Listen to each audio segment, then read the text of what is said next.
За сайн байцгаана уу? Та бүхэндээ энэхүү сайхан өдрийн мэндийг хүргэе. За би Нара коучтэйгээ одоо 3 дахь лайв хийгээ сууж байна. За юуны түрүүн энэхүү лайвыг анхлан үзэж байгаа хүмүүс бид хоёр өөрийгөө товчхон танилцуулаад тэгээд бид хоёр маш гоё хоёр лайв хийсэн байгаа. Тэгээд тэрнийг өргөжлүүлээд өнөөдрийн бүр сэдв бол тодорхой байгаа. Тэгээд тэр сэдвийн дагуу ярилцах болно.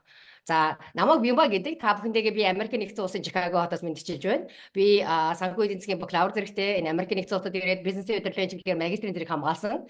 Тэгээд 2024 онд Top Coaching Academy Нара Томсон багшийнхаа үүсгэн байгуулсан. Top Coaching Academy болоод би Midlife Empowerment Coach-оор төгссөн coach school байна. За тэгээд одоо би энэ Америк нэгдсэн улсад ирээд одоо 20 гаруй жил амьдарч байгаа. Энд нөхөр хоёр хүүгийнхээ хамт амьдардаг. За Нара коуч өөрийгөө танилцуулаад тэгээ хоёлаа өнөөдрийн сэдэв болох bullying буюу одоо гадуурхах те одоо энэ чиглэлээр хоёлаа ярилцах болно. За баярлалаа. За баярлалаа. Тэгээ та бүхэндээ энэ орой мэндийг хүргэе. Америк нэгдсэн улсад байгаа өглөөний мэнд хүргье. Тэгээд намайг Наран Туяа гэдэг. Би Булган аймагт ажиллаж амьдардаг. Захиргааны инженер мэргэжилтэд диспетчер инженерээр ажилладаг.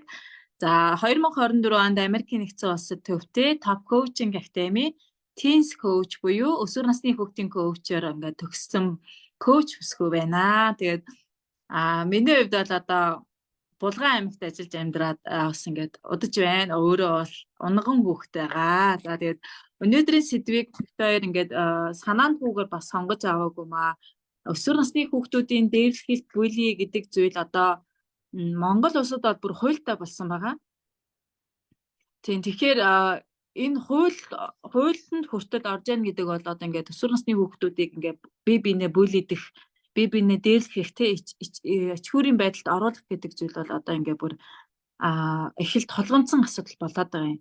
Тэгэхээр би бас энийг бас Америк нэгдсэн улсад ажиллаж амьдарч байгаа ингээд Бимба коучээс асуухтаа ер нь бүлийг Америкийн нэгдсэн улсад ер нь яаж шийддэм болоо? Хүүхдүүд ер нь яг үнэхээр бие бинийгээ бүлийддэм болоо? Яадим бол гэтэл манай Монгол улсад бол одоо яг нэг Солонгос кинон дээр гардаг шиг бүлийнүүд бас их явагддсан байна. Бие бинийгээ одоо ингээд хэлэхгүй үгээр хилдэг те доромжилдог. Тиймэрхүү байдлууд айгүй их одоо өмсөн зүүсэн байдлаар нь хүртэл ингэж ялгарлан гадуурхдаг юм явдал бол байгаад байгааг анзаарч байна. Тэгэхээр энэ талаар Бимба коуч маань надад гоё мэдээ өгөлтэй. Баярлалаа Нара коуч. Тийм энэ бол айгу те эмзэг айгу чухал сэдв бас байгаа. Тэгээ bullying гэдэг. Энд бол за Америкийн нэгдсэн улсад бол жинхэнэ нөгөө нэг энэ олон үндэстнүүд нийлсэн те бүр хідэн одоо энэ хамтлагийн хорвоо дээр бүхэл байгаа хүмүүс энэ байна. Тэгээ боддоо тэр хүмүүсийн хоорондын харилцаа зүгээр л хамгийн наазах нь хэл соёл те шашин шүтлэг гэдэг энэ олон хүмүүсийг нэгтгэсэн энэ улс оронд бол энэ зүйлийг бүр маш хүн дээр туулаад гараа явсан юм байлээ. Тэгээд одоо би 2024 оныг ярихад бол би бол өөрөө хоёр бага насны хоёр хүүхэдтэй байгаа. За тэгээд би нөгөө bullying гэдэг сэдвийг түрүүчэнд л надаа Нара коуч юм тавихад би өөрөө ирэхгүй яг ингээ бодож байгаа байхгүй юу хайрцуулж бодоо тэгээ бас хоёр хүүгээсээ ч гэсэн бас асуусан л да ингээд миний хоёр бэж ингээ bully гэдэг сэдвээр ярих гэж байгаа юм а та хоёр энийг одоо юу гэж бодож байна тэгээд танаа сургууль дээр юм болдгоо гэсэн чинь манай хоёр хүүхд хоёулаа дүр уралдаал надад хариулсан тэгээд за би тэгээ энийг хэлэхэд бол би тодорхой бас нэг юм өөрөө би бодож ирсэн юмудаа эндээс би нөгөө харж үзэж байгаа юм а би хэлье гэж бодлоо. За би одоо өөрөө болохоор би 40 гаруй настай өвсгөө байгаа. Тэгээд би өөрийнхөө одоо 10 жилийн одоо сургуулаа бодож байгаа. Энэ маань бол би 30 хэдэн жилийн өмнөх юмыг би ярьж байгаа гэсэн үг шүү. Тэгэхээр манай өнөөгийн Монголын нөхцөл, боловсролын систем, тий одоо амьдралын нөхцөл байдал бол маш өөр болсон гэдгийг би мэдэж байна. Гэхдээ юмны ерөөсөө бүх юм доороосоо үндэс суйртай байдаг юм а гэдгийг бол би одоо маш сайн ойлгож байгаа. Энэ бол ерөөсөө батлагдаад гараад ирсэн зүйл шух юм байгаа байхгүй юу? Тэгэхээр би 30 хэдэн жилийн өмнөх өөрийнхөө би ингээд нэг 10 жилийн ангийн тий одоо бага насны сургуулийн юуг ингээ харьцуулаад баацсан. За би тэгээ нэг Америк, Монголын юуг. Гэхдээ би нэг миний харьцуулт бол 30 хэдэн жилийн өмнөх юмтай харьцуулж байгаа шүү. Энийг бас бодолцож үзээрэй. За тэгээд би ингээд Монголд бол би нисэг гэдэг одоо мэдэндээ бүх нисгийн хүүхэд байхгүй юу? Нисгийн хүүхэд чинь тухайн үед 30 хэдэн жил манай нисэх мөнөөс одоогийн нисэгтэй харьцуулахад их цомхон тийм. Тэгээд дээрэс нь бол бид нар бол хатын хөдөө гэж ярьдаг байсан байхгүй юу? Жохон захтуу байдаг, захын хороолог гэсэн үг л дээ. Тэгээ би нисгийн хүүхэдтэй ундран нисгийн хүүхэд.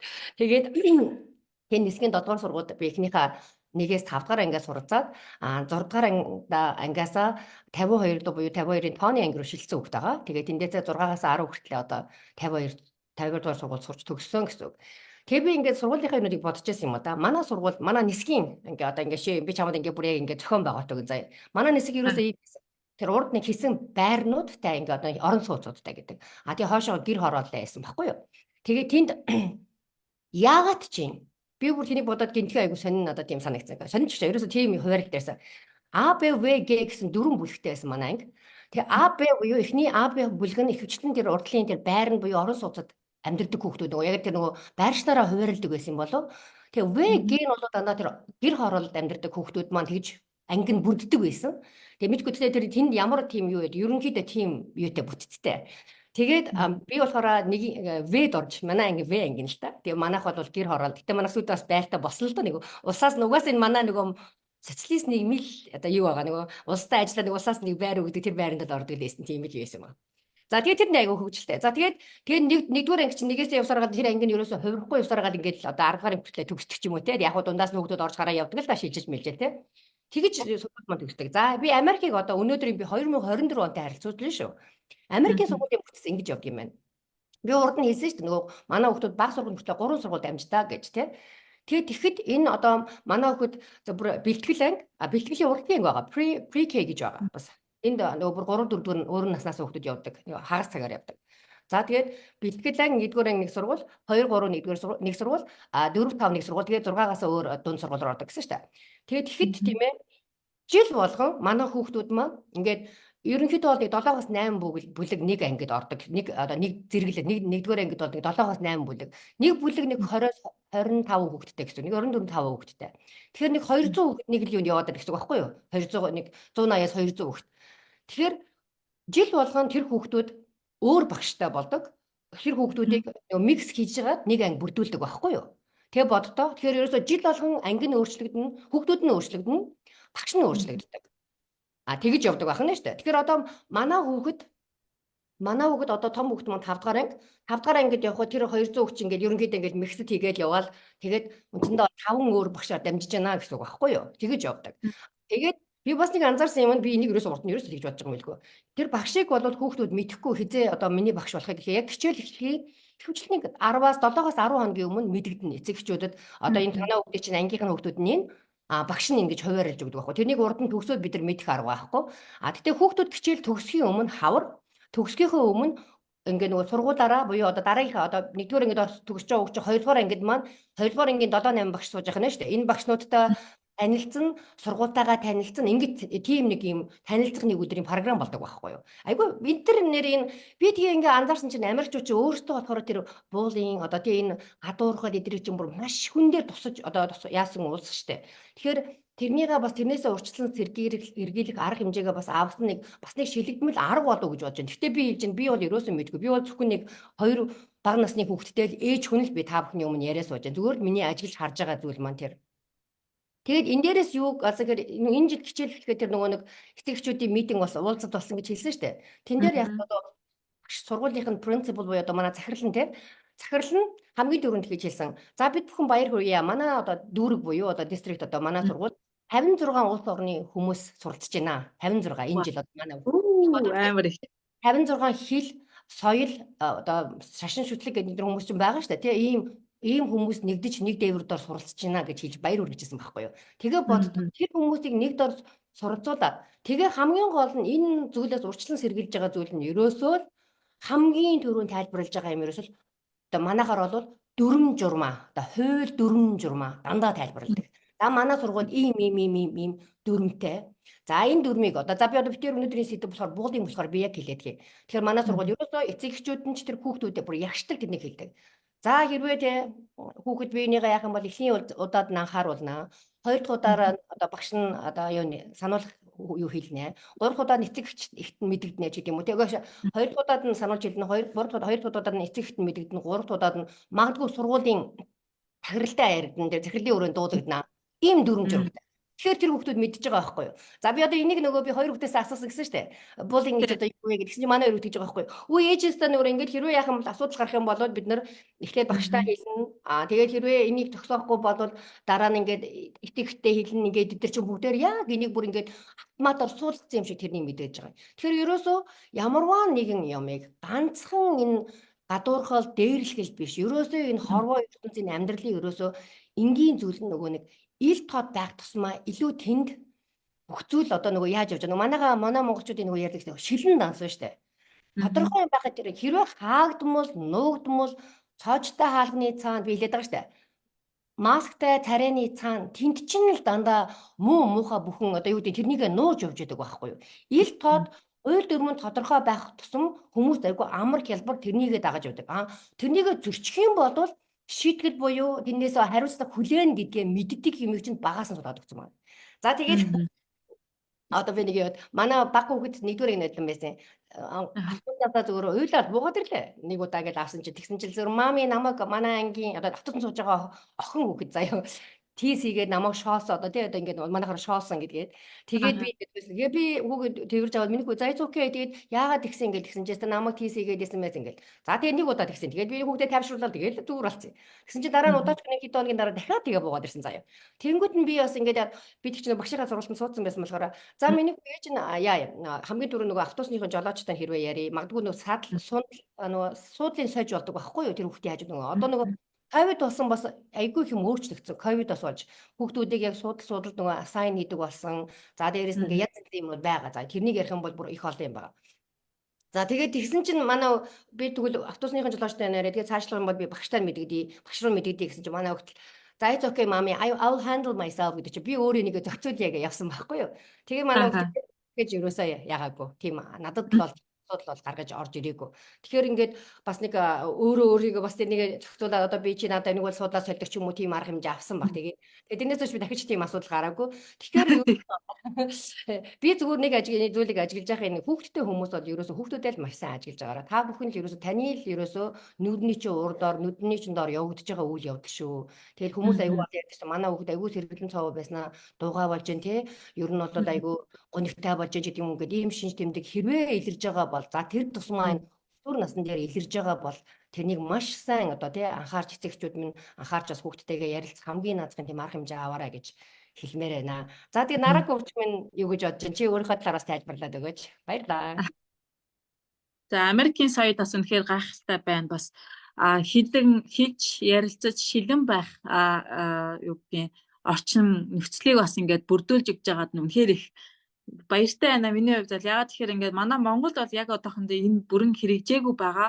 Хэрэгжүүлэхэд явж байна. Гэхдээ яг үнийг хэлэхэд одоо ингээ өсвөр насны хүүхдүүдийн группийн ингээ чатанд группэнд орж байгаа тэр мэдээллүүдийг ингээ асуудлуудыг харахаар нэрэл нөгөө сая Бямбак хөвчи ярьснаар сэргэлэн цаваа хүүхд маань ингээд хичээлдээ явах дургүй болсон, айгүй уйдгартай, гонигтай болсон, ганцаараа байхыг хүсдэг болсон байна. Тэгэл өрөөндөө ороод шигддэг болчлоо. Тэгээ ярилцъя. Тэгээд одоо ингээд энэ чинь нийгмийн ажилтан те багш нар чинь хэлье гэхээр бүр хэцүү байдалд орноо. Битгий хэлээ гэдэг юм хэлдэг. Одоо яах вэ гэсэн эцэг эхчүүд аягүй орж ирж байгаа байхгүй. Гэтэл энийг ингээ нуугаад те хэлэхгүй яваад байх нь хэр ашигтай вэ? Тэ? Тэгэл бодоод үзэхээр за тэр эцэг эхчүүд ингээд хүүхдээ ингээд ямар ч бүлийд орцныг мэдээд за боли асуудал үүсэхгүй болио гэд өөр сургууль руу шилжүүлж явж болж байгаа байхгүй. Гэтэл тэрийг хэлэхгүй явсны дараагийн хохирогч нь хэн бэ? Дахиад нэг эмзэг айлын хүүхдүүд явж байгаа байхгүй юу? Дахиад нэг өөрийг нь хамгаалж чадахгүй байгаа тэр нэг хүүхдүүд өртөж байгаа байхгүй юу? Тэгэхээр бид нар ингээл өөрсдийнхөө ховоо хичээсэн энэ байдлаасаа болоод тэг ховоо хичээх юм уу эсвэл айдснаасаа болж байгаа. Тэр чинь бас айдс явж байгаа байхгүй юу? Үнэхээр миний охиныг янз бүр болгочих үү? Үнэхээр миний хүүд хор хүнэл учруулчих үү? Гэтэл энэ айдс маань даймжирсаар агаад маш олон гэр бүлийн хүүхдүүдэд нөлөөлж байгаа байхгүй. Тэгэхээр энэ бүгдийг хэрвээ таны орчинд таны ойр дотнд байгаад байгаа бол заавал мэдэгдэх хэрэгтэй. Энэний өмнөөс бид нар дуу хоолой гаргаж өгөх хэрэгтэй байгаа даа.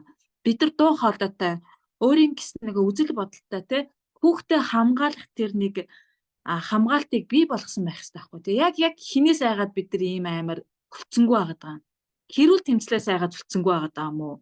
Эсвэл үнэхээр тийм амар зодуур нүдүр үзээд тийм амар үлдсэнгүй байгаа мó. Өнөөдөр бид нар бас үнийг хэлэхэд хуйлгүй оронд амьдраад байгаа мó. Тэ? Тэгээд бодохоор бидрийг зүгээр амар тийм нөгөө сэтгэл зүйн дарамтаар ингэж бүлгэдэд байгаа байхгүй яг үнийг хэлэхэд.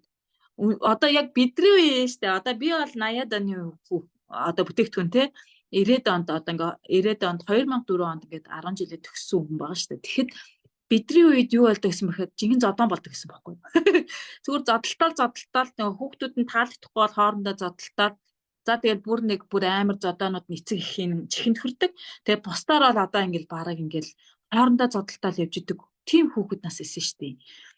Зодтолтол дээрлэхээр биенээ дээрлэхэл нөгөө биенийхээ амиг хураагаал явж идэг. Тэгэл одоо юм алга болж ивэл одоо хэлж мэдэхгүй аавдаа чихлэхгүй ээжтэй чихлэхгүй тэгэл ямар ч гэсэн өөрсдөө л ингээд зохицуулаа явж идэг нас исэн байхгүй. Одоо хүүхдүүд бинийгээ би очиргүй амар одоо бидний үе шиг зодтолтоол те ингээ явж байгаа гэж бодохгүй байгаа. Зүгээр яг дарамт яг юу вэ гэхээр сэтгэл санааны дарамт руу айгу оруулж ирж байгаа. Урд нь бол ингээл биений хүчээр ингээл те. За чи ямаа чи тэрийг авчихгүй бол ингээд чамайг би одоо ичэд юм ингээл зодтолтдог тийм л байсан байгаа байхгүй юу. Тэгэл яг ингээ бимбак өвч яснаар нөгөө нисхийг ярьсан чинь нисхийн хоорондоо ингэж зодтолцдог, байрныхантайгаа зодтолцдог. Тэнгүүтээ байр хороолынх нь нийлээд нөгөө өөр юуны хорооны хүүхдэдээ зодтолдог байсан гэж ярьдаг гэсэн байхгүй юу. Тэгэхээр бидний үед тийм байсан юм аа. Бидний үед одоо ингээд зодтолтол хин хүчтэй нь ялаал явдаг ийм үеэс. Одоо бол өөр штэ. Хин хүчтэй зодтолтол хин атман бэ гэж ингээ явдаг үе биш. Харин хин хамгийн амар аргаар хүүхдийг дээрлэхэж байгаа вэ гэдэг нь амар болсон байхгүй юу. Өнөөдөр ингээл биен дээр нь ингээл мэддэхүүд сориу үдээхгүйгээр бүлэгддэг болсон. Айлгах тактикаар явдаг болсон тий. За чи одоо ингээд тэгэнгүүт одоо ингээд эцэг эхчүүд тэрийг анзаарах сөхөөгүй л амьдарч байгаа байхгүй. Тэгээд эцэг эхтэй хилчүүл би дорой сул амийнхаа амтан болчлаа да гэсэн бодолтойгоор ингэж хүүхдүүдийг дээрлэхэд байгаа байхгүй. Тэгэхээр одоо магадгүй энэ нарийнсан байж магадгүй. Тэгээд улаан солонгос кино бүр амар юу жишээ штэ. Бүр солонгосын тийм олон жишээдэг кинонууд аягүй байгаа. Тэрнээс суралцаад байд юм уу? Эсвэл үнэхээр одоо яг бүр одоо юу гэдэг тийм ялгаанууд аягүй их гараад ирсэн юм уу? Тэгэл хариуцлага гэдэг юм хүлээж чадахгүй болчхороо хариуцлагыг нь өөрүүлэхгүй байгаа болохоор хүүхдүүд маань ингэж болдгийм байх гэж яваад байгаа. Тэгэхээр энэ тохиолдол зөвхөн эрэгтэй хүүхдүүдээр явагдахгүй байгаа. Эмэгтэй хүүхдүүдээр аягүй их явагдаж байгаа. Сүүлийн үеийн охтууд маань аягүй зэрлэг балмад болчлаа л гэж яриад байгаа байхгүй. Хүүгүүдээ л зоддог болчлаа. Охтуудтай энийг эхлэечээ гэдэг болчиход байгаа байхгүй. Урд нь бид нар ч нөгөө охтуудыг өөрлөж болохгүй шүү, охтуудыг гомдоож болохгүй шүү гэж ярьдаг байсан бол одоо бид нар хөвгүүд ч гэсэн хүн штэ, хөвгүүд ч гэсэн зүрх сэтгэлтэй штэ, хөвгүүдээ битгий зодооч, охтуудтай энэ талаар хэлээч гэдэг юм яригадад эхэлсэн. Тэгэл энийг гүн гүнзгий цаашаа дахиад ярихаар нөгөө л хайрлагдаж өсөөгөө, хайр халамжинд байгаагүй, хариуцлага хүлээж үзээгүй тийм эцэг эхчүүдийн хүүхдүүд л ингээ булли хийгээ яваад байгаа. Тэгэл одоо ингээл эсвэл амар хяналтанд байдаг эцэг их амар хяналтанд ингээл байнгын тийм өглөөтэй чи чадахгүй байх, чи бүтэхгүй нэ дандаа шүүмжлэлт байдаг хүүхдүүд л эргэж нөгөө эвтингийн хүүхдүүдтэй бүлигээ хийгээд байгаа байхгүй юу. Тэгэхээр таны хүүхэд өнөөдөр манай хүүхэд хэний ч бүлээд юм уу, манай хүүхэд энгийн тайван хүүхдээ айгүй номхон дөлгөөхөн хүүхдээ гэж та бодож байгаа бол эндүрчээж магадгүй шүү. Таны дөлгөөхөн тайван хүүхд чинь амар бүлэгчин байж магадгүй шүү.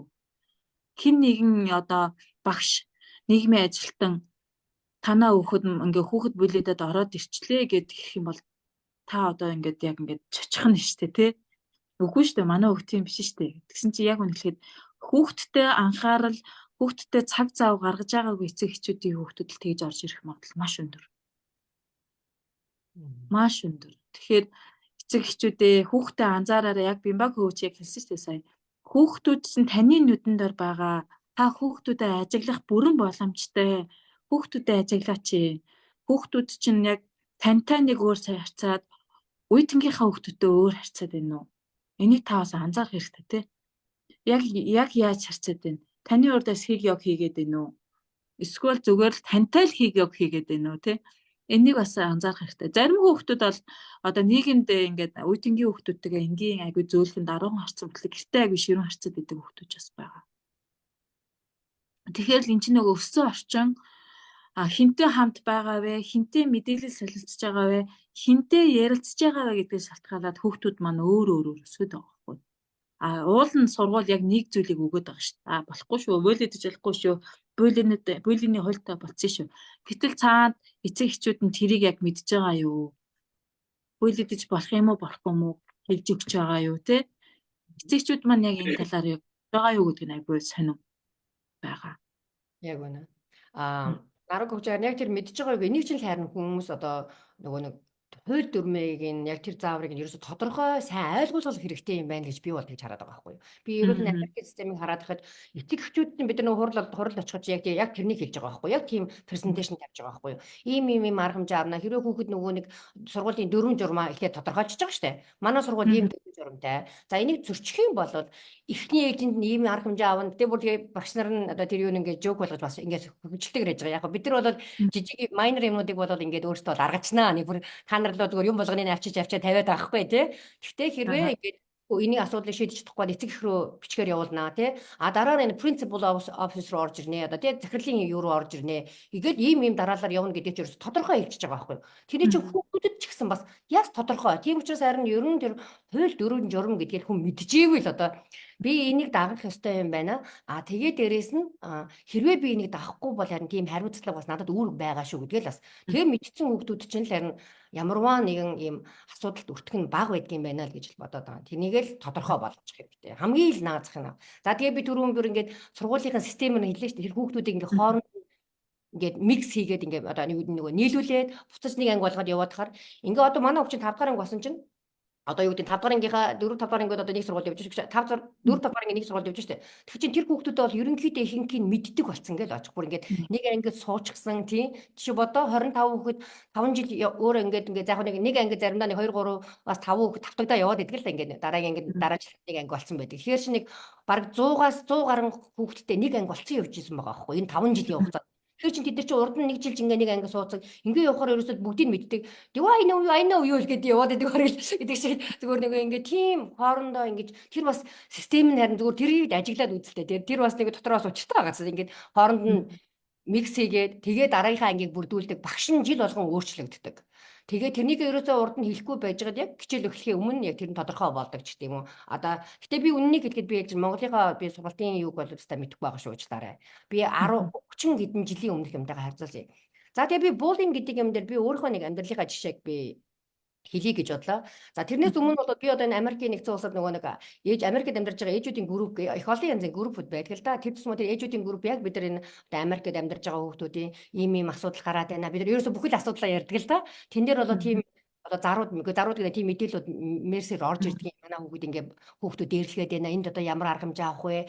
Юунаас нь яалаа? Энд яах вэ гэсэн тиймэрхүү юмуд орж ирдэг. Тэгэхээр тэрнийг бол яг нэг сургуулийн дөрвөн журмын дагуу ингээд шийдвэрлээд явбал тэгээд угаасаа нэг асуудал нь яг хүндрүүлэхгүйгээр за тэгэл мэдээж бүр заримдаа ингээд нөгөө хурш айд майласаа тиймэрхүү юмуд бол зөндөө юмуд гарч ирдэг. Бээр нийлж штэ энэ Америк орн ч бүр тэр тусмаа Монгол биш штэ. Монголч нь манайхан ч нөгөө нутаг усаараа нэг нутаггаал манай нутаг танаа нутаг манай хонхор манай жалгад овийнхан гэдэг шиг энд чинь бүр улс орноороо ялгаатай байгаа байхгүй. Тэгээ бодоо тэр юмныг нэг дээвэр дор багтаага явна гэдэг чинь бас л агуу том бодлого явж байгаа гэсэн тийм ч одоо мэдгүй тэрнийг одоо яа зохицуулъя.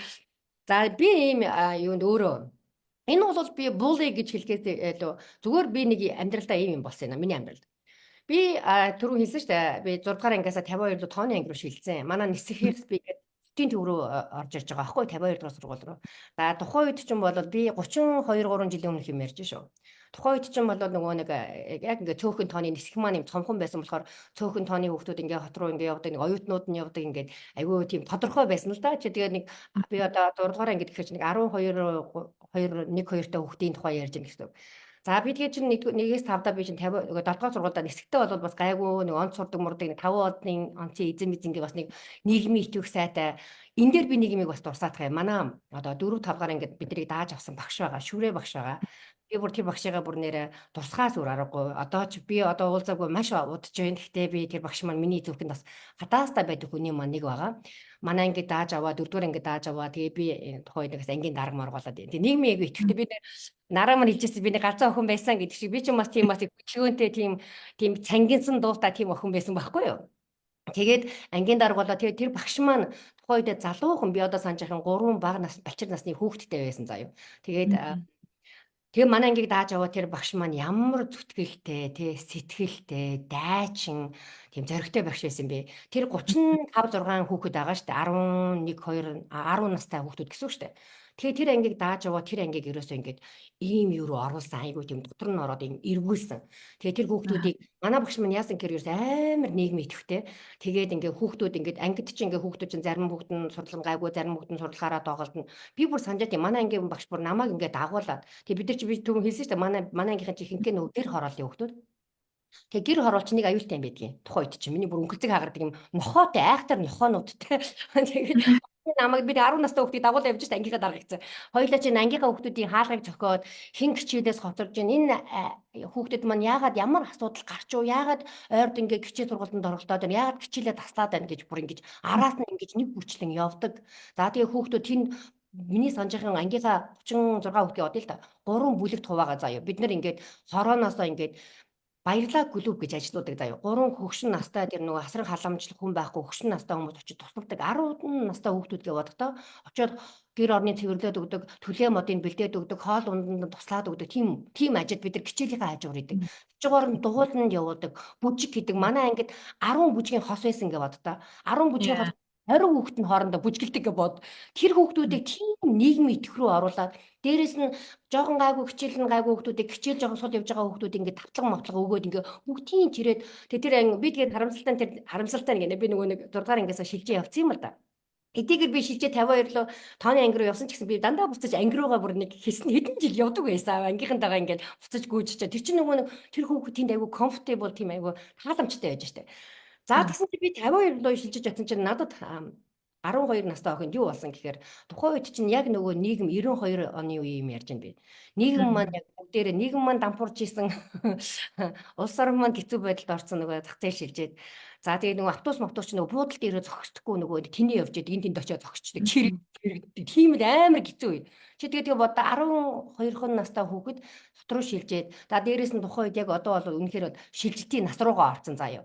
За тэгээд дээрэс нь манай яг гэр бүлийн амьдралын хувьд бол манай амьдрал бол та бүр нэг доошоогоо уналтанд орсон үе байсан байхгүй. Тэр нэг 2 3 жил би одоо аягүй сайн санд.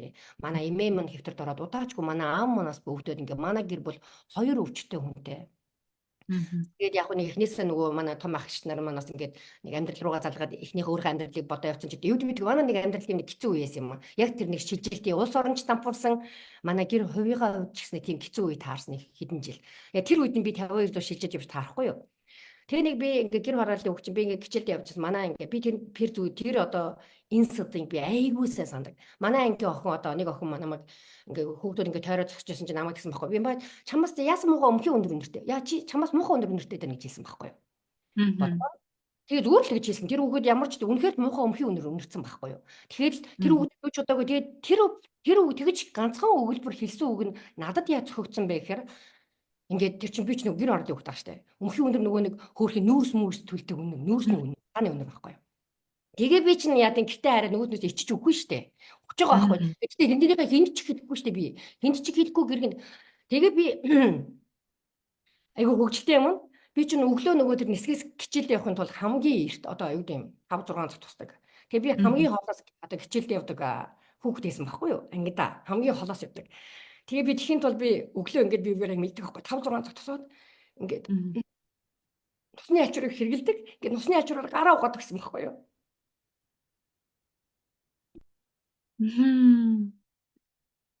Тэр чинь нөгөө хумсныхаа засвар орсон хэрийг арилгаж штэ. Тэгээ би санаж хуцаа ингээд гэлбэр утна ингээд багалж хитэг заяа. Тэгээ үнэрээс нь хамгааж байгаа юм. Тэгээд тэр бол зүгээр нэг хүүхэд зүгээр санамсаргүй өмхий үнэрч байгаа хийж байгаа шүү дээ. Өмхийг нэг уртааны муухай дутдаг үнэрч байгаа шүү дээ.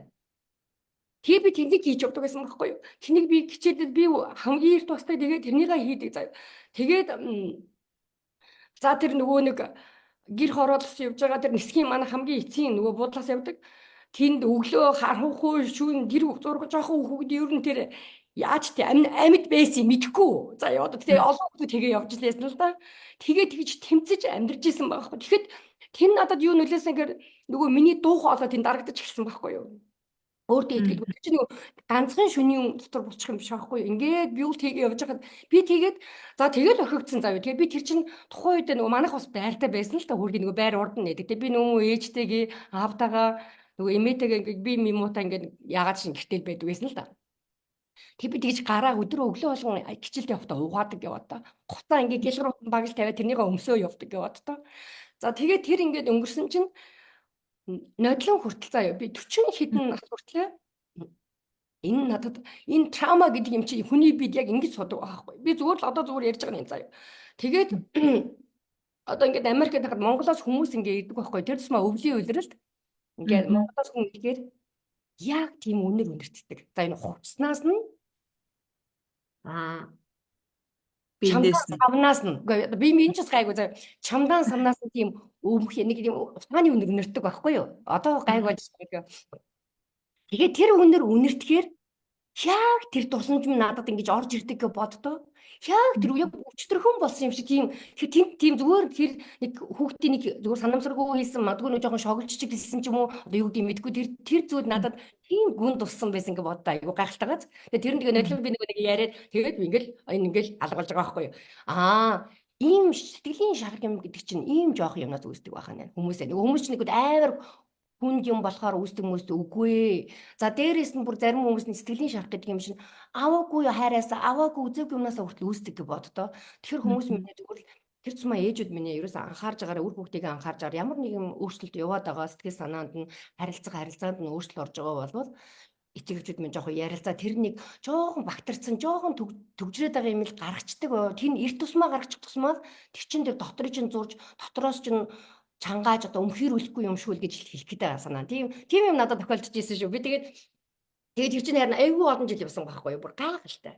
Тэгэд Монголоос тэр тийм үнэр яхаар би яг тэр маань ингээ яг тэр дурсамж маань орж ирдэг байхгүй юу? Тэгээд одоо ерөөсөө нодлын ясна ерөөсөө тэр нэг ерөөсөө мэдвэ байсан байлаа. Тэгээд энэ гайхалтай түүх яг ингээд нөгөө үнийг хэлэхэд бүли гэдэг юм чинь бас ийм том тийм том зодон зохион гэхээсээ илүү маш өчүүхэн жоохон жижигхэн зүйлээс бас үүсдэг байх нэ. Тэгэхээр би бас энэ дээр бас яг сая Бимба Пөвчиг ярьсан чи ярмаар санагдчихлаа гэдэг байхгүй юу. Юу вэ гэхээр би юу яадаг гэсэн өдрийн тэмдэглэл бичдэг дэвтэртэй байсан. Тэгээд тэр дэвтэр дээр би нөгөө ангийнхаа хүүхдүүдтэй ангийнхаа сайн найз охинтойгоо нийлээд ангийнхаа хүүхдүүдийн тухай яг хуу дандаа сөрөг юм бичсэн. Одоо юу гэдэг би баг өөрөө боли чи байсан байх шин. Яа, одоо юу гэдэг одоо ингээл гаднах байдлаар ч юм уу зан характерыг ингээд таалагдахгүй байгаа надад таалагдах байгаа зан характерыг биччихсэн байхгүй. Бичээ тэгээд дэвтэр дээр бичээд явдаг гэсэн хүүхдүүд исэн. Тэгээ би нэг жижигхэн цүнх үүрэл сургууль дээр үүрэл явж байгаад нэг харсан чайрн цүнх маань байхгүй, дэвтэр маань ч байхгүй. Тэгээ би бүр тэрийгэ бүр гэртээ харсан байна санаад тэгээ эргэж ирсэн чинь манай ангийнх айгүй муухай ингээд над руу бүгдээрээ амар тийм үзэн ядсан байдалтай ингээд хардаг байхгүй. Одоо юу болчихв да гэд тэгсэн чинь хараа миний тэр бичсэн дэвтэр дээрх бүх одоо бичгэлээ маань уншсан байгаа. Манай ангийнхан бүгдээрээ ингээд тойр зогсож байгаад тэгээ яг тэрийг би гавуулан ганцаараа бичээгүй шүү дээ. Ангийнхаа нэг хүүхэдтэй сайн найз охинтойгоо бичсэн. Тэгээ тэдэр нь одоо мэдээж нөгөө одоо юу гэдэг надад таалагдахгүй зан характеруудыг би бичсэн болохоор мэдээж тэр хүүхдүүдэд таалагдахгүй шүү дээ. Тэнгүүд бүгдээрээ тэрийг уншиж дуусчаад ураад шатаадсан байгаа байхгүй миний дэвтрийг. Тэнгүүдээ нэг охин бүр хүртэл намайг тэгсэн шүү дээ. Чи нараа чи яг ингээд цэгц зогсчээ гэл тэгж байгаа байхгүй. Чи яг ингээд хацар масрын маань бүр ингэж нөгөө өрөө мөрөөг маань ингэж байдлаа. Чи яг ингэж зогсчээ гэл. За яасан би нөгөө бидэг яасан гэл тэгсэн чинь чамайг алгадаад хийчмаар ах юм гэл тэгж байгаа байхгүй. Тэг би бүр яасан гэж гэл ингээл нэг тухайн үед гайхаад бүр шокрол гэж байгаа. Тэгсэн чинь яасан гэсэн чинь тэр миний бичсэн юмнуудыг уншсан. Тэгээд хамгийн таалагдаагүй зүйлийг нь би тэнд бичсэн л таарсан юм шиг байна. Тэнгүүд яагаад тэгвэл миний дэвтрийг хаваад яагаад миний ингээд тэр чинь миний хувийн орон зай шүү дээ тий. Яагаад миний дэвтрийг аваад яагаад бүгдээрээ уншаад тэгээ яагаад миний дэвтрийг ураачихж байгаа тий. Тэгэл яг тэрний гол авсан эзэн хинбэ гэж ингээ хайгаал явсан чинь манай анги эрэгтэй хөхтөж байгаа байхгүй юу. Тэгээ би тэр үед би бас юу байсан байна. Хангалттай нийлцтэй хөхт байсан байна. Хангалттай зөрөгтэй хөхт байсан байна тухайн үед. Тэнгүүдээ би шууд юу гэж бичсэн бэ гэхээр шууд нөгөө банд руугаа захаа бичсэн.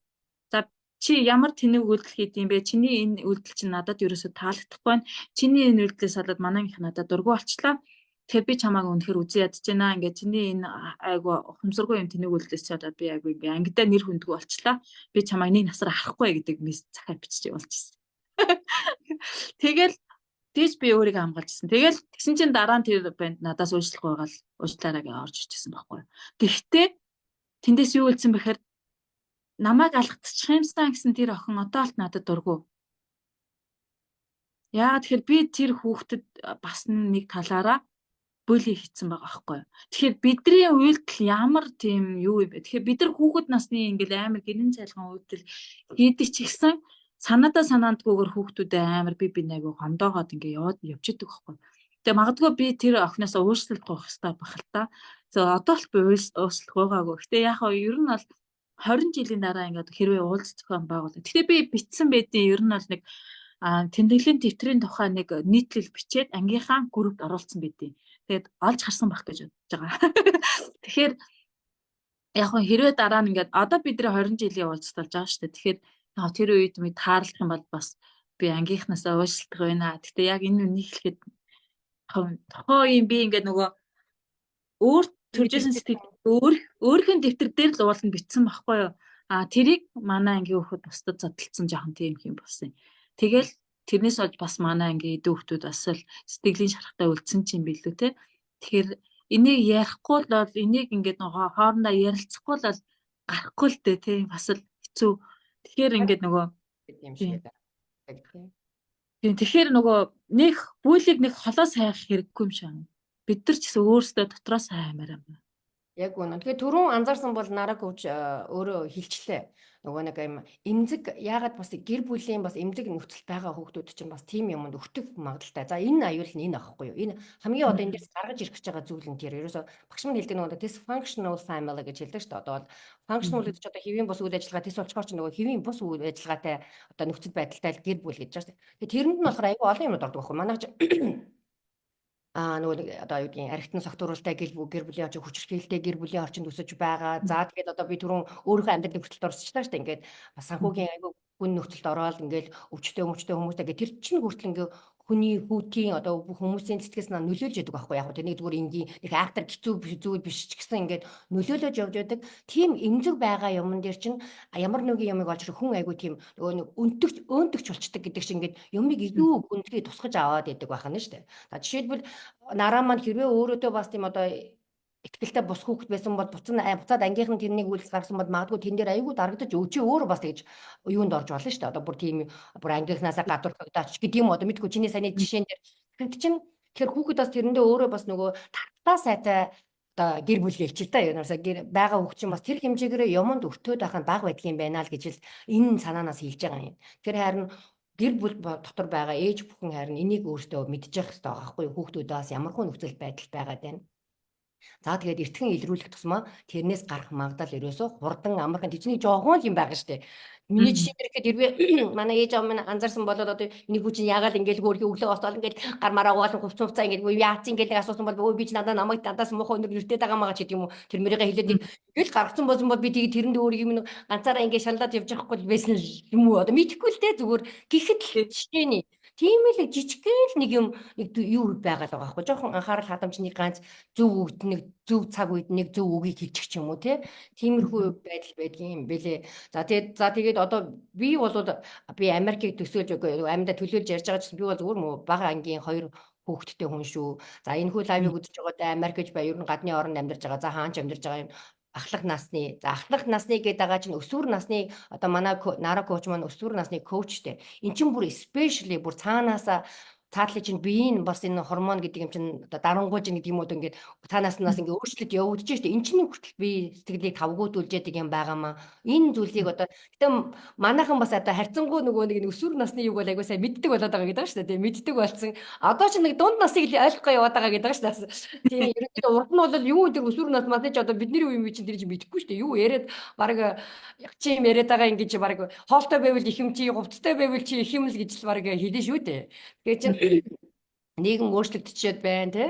Тэгэхээр энэ бүгд зүйл чинь бас янз янз шүү. За нараа битэрийн бол хэлж байгаа юм бол өөртөөхөө харж байгаа зүгээс өнцгөөс хэлж байгаа зүйл шүү. А хэрвээ та бүхэн маань бас өөр санаа оноо байвал бичээрэй. Яагаад бид хоёр ингэж ярьж хэлээд байгаа юм гэхээр энийг дахиад хэлье. Хин нэгэн хүн бас ийм юм ч энийг гаргах тэр зөвшөөрлийг өгдөг шүү. Боломжийг өгдөг өөртөө тэрнийгээ хүлээн зөвшөөрөх боломжийг өгдөг юм шүү. Тийм учраас бид тээр ингээл паблик буюу ингээл нийтээр бид хоёрч гэхгүй одоо манай коучуд маань багш маань ингээ яриад байгаа нь ийм учиртай юм шүү.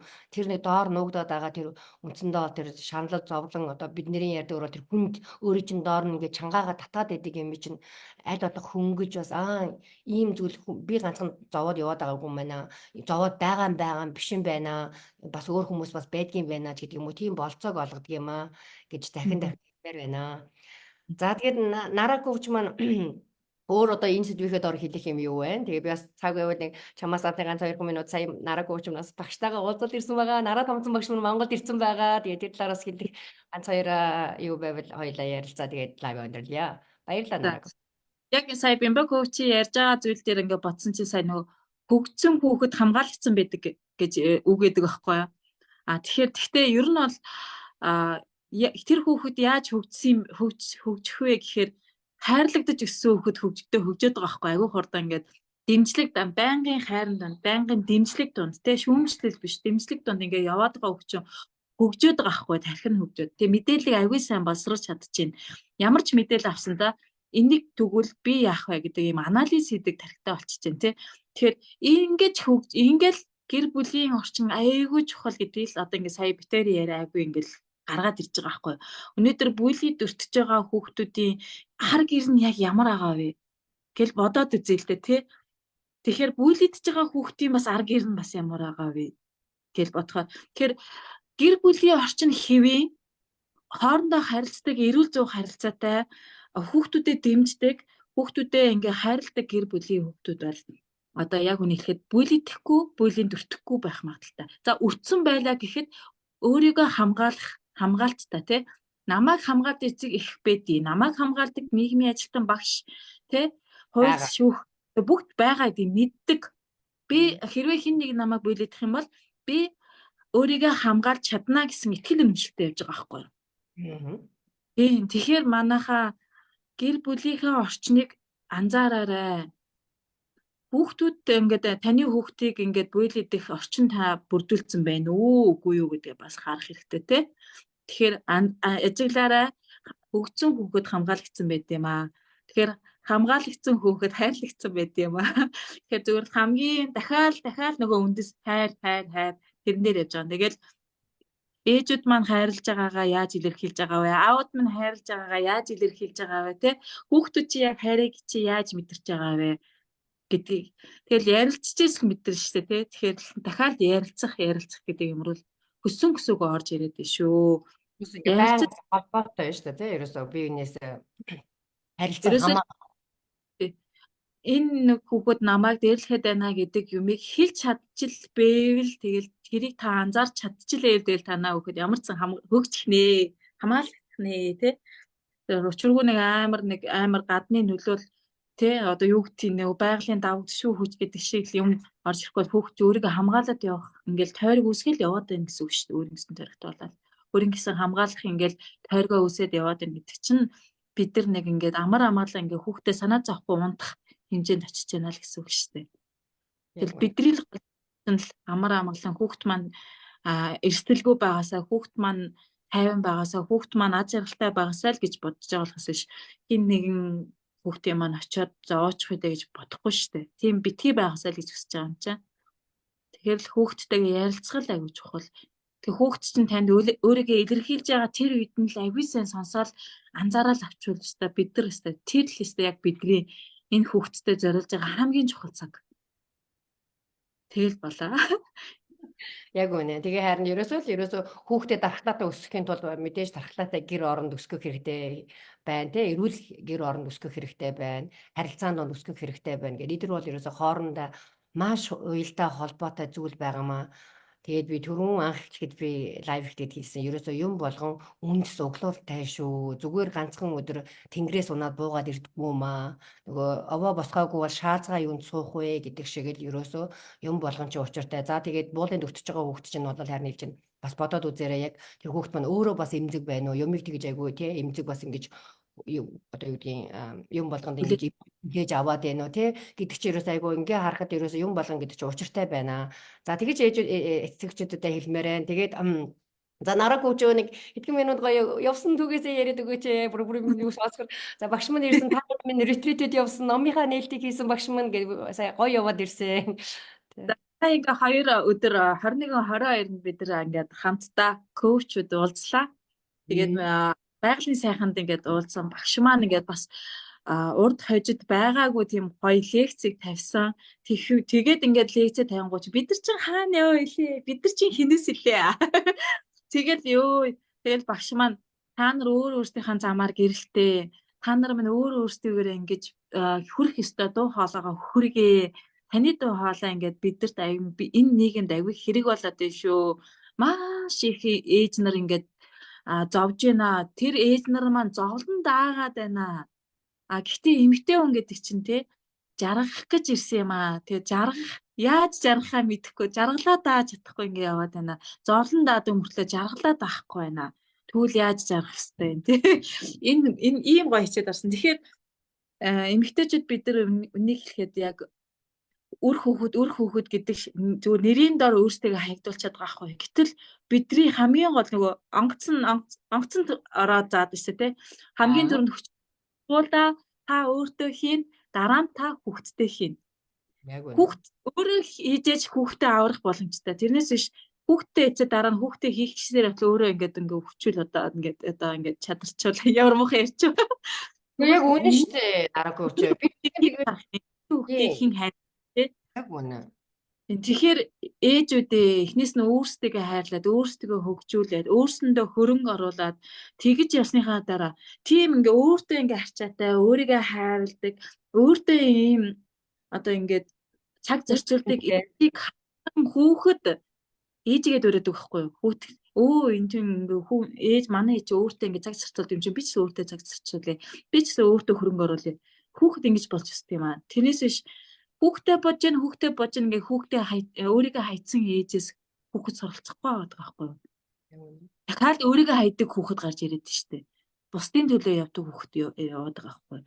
Тэгэхээр багш маань энийг бас амар тодорхой хэлж гисэн. Тэгээ би бас сертификатаа хүлээж авсан. Тадаа! Баярлалаа.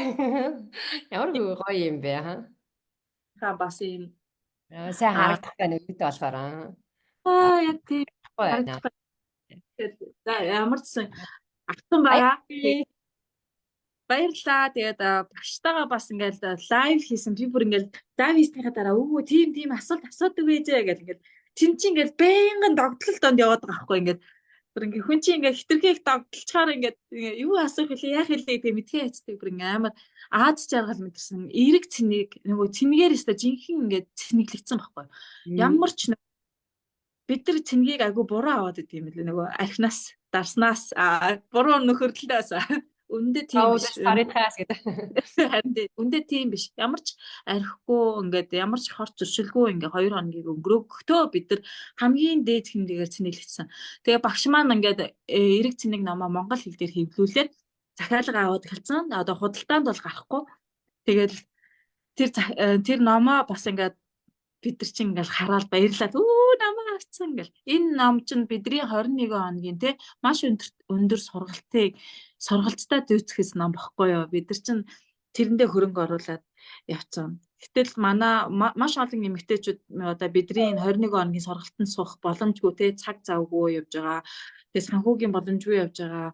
Магадгүй тэр орчин бүрдэхгүй явж байгаа те.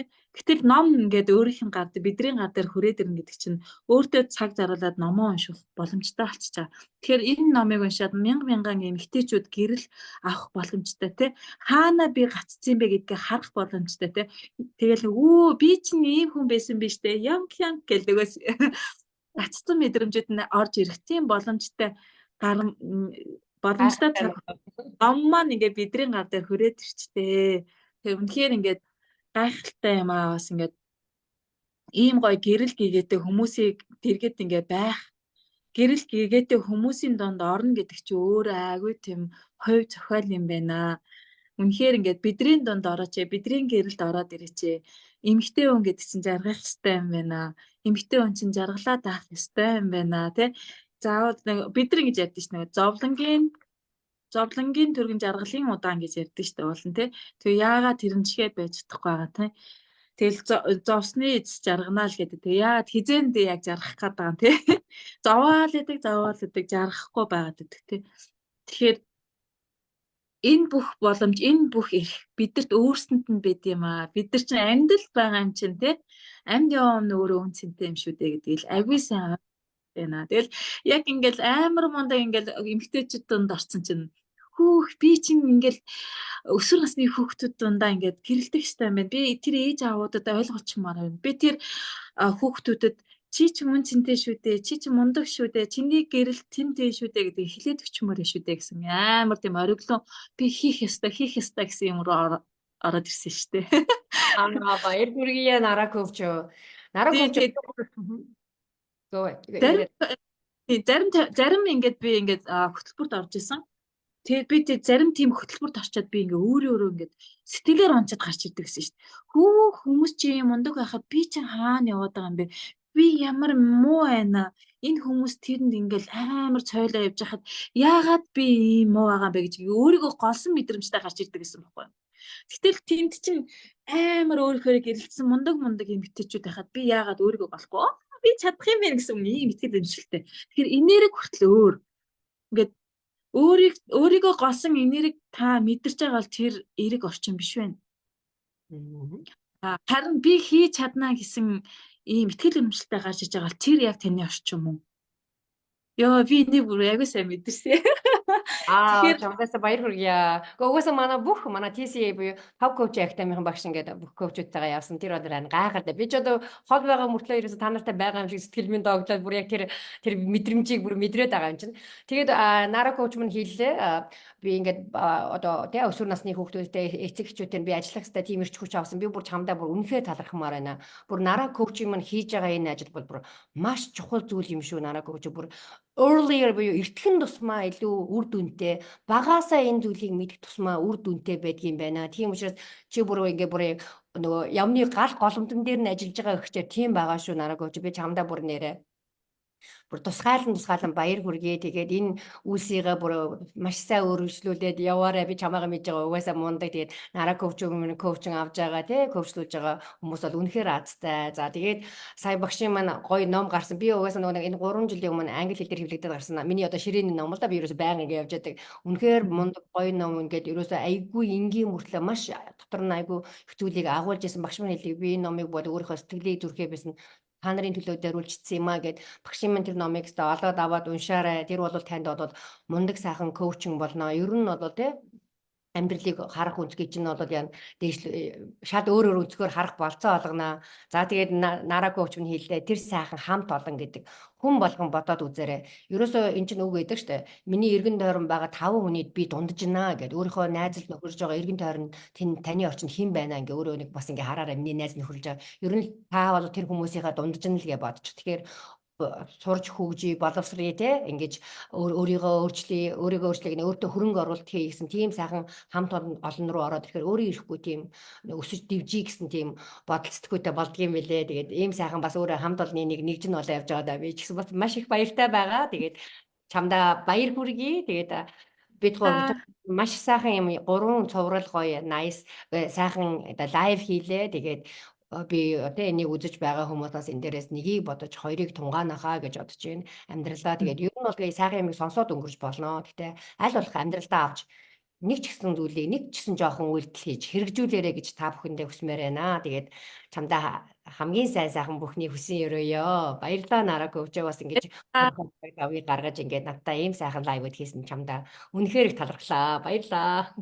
Баярлалаа. Бас үнэхээр ингээд бас өөр нийгмийг одоогийн Монголынхаа нийгэмтэй бас ингээд харьцуулах боломж өөрөөр харах тий үнцэг гаргаж өгж байгаа Бямба коучд үнэхээр их баярлалаа. Үнэхээр empowerment коуч юм аа. Бас ингээд өөрөө ирэхгүй ингээд тантай ярилцахаар ингээд тийм нэг гал цог маань бадраалах ингээд өөрөө ирэхгүй ингээд баяр байсал тий алдаа оноогоо би ингээд дэнслээд байх боломжийг ингээд бас гарч байна. Магадгүй ингээд тань битээр ингээд нэг нийгмийн нэг үзэгдлийг ярьж байгаа юм шиг мөртлөө бид хоёр биенээ ингээд коучлээд явах айгүй тийм гоё боломж бас гарч ирж байгаад нь үнэхээр талархаж байна. Ингээд хэдий ингээ аалс хол те хэдэн мянган километрийн цаана байгаа гэсэн бид хоёр яг өнөөдөр ингээ биенийг хараад биенийхээ энергийг мэдрээ сууж байгаа гэдэг бол үнэхээр гайхалтай байна. Нэг онлайн орчин, дижитал орчин гэдэг чинь үнэхээр мундаг орчин юм байд юм байна. Тэгэхээр энэ орчныг бид нар муугаар биш дандаа сайнаар нь ингэж ашигладаг баймаар байна. Тэгээ эндээс угаасаа салахгүй нь тодорхой. Тэгэхээр энийг одоо ингээ ашигтайгаар ингэж ашигладаг байя. Тэгээд Бямба коучтэй маш их баярлалаа. Маш их цаг завгүй энэ ачаалтай ажлынхаа хажуугаараас нэг надтай ингээ ярилцах цаг гаргаж байгаад үнэхээр их талархаж байна. Үнэхээр их баярлалаа. Баярлалаа. Тэгээд за чимээ тэгээ сайхан амраарай. Тэгээд дахиад хэрвээ ярилцах юу гарвал та дуртай урилгын чинь хүлээн авах шүү. Тэгээд бодохгүй тэгээд хичээл дээр уулзъя. Баяртай. За баяртай. Өдрийг сайхан өнгөрүүлээрэй. Чимээ сайхан амраарай. Баяртай. Баяртай.